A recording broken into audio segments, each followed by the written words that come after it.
মুক্তিযোদ্ধাদের নাতিপুতিরাও পাবে না, তাহলে কি রাজাকারের নাতিপুতিরা পাবে? কোটা সংস্কার প্রসঙ্গে রোববার সংবাদ সম্মেলনে প্রধানমন্ত্রী শেখ হাসিনার এই মন্তব্য ঘিরে রাতে বিক্ষোভ করেন বিভিন্ন বিশ্ববিদ্যালয়ের শিক্ষার্থীরা।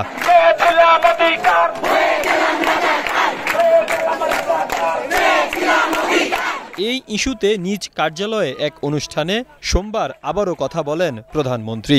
কোটা সংস্কার আন্দোলনে বিতর্কিত স্লোগানের সমালোচনা করেন সরকার প্রধান। এসব অত্যাচার রাস্তায় লাশ পড়ে থাকে এরা দেখেনি, তাই নিজেদের রাজাকার বলতে তাদের লজ্জা হয় না। ৭১-এর গণহত্যা ও রাজাকারের ভূমিকা সম্পর্কে আন্দোলনকারীদের ধারণা নিয়ে প্রশ্ন তোলেন প্রধানমন্ত্রী। লাখো শহীদ রক্ত দিয়ে গেছে, লাখো মা বোন নির্যাতিতা, তাদের এই অবদান ভুললে চলবে না, এটা মনে রাখতে হবে।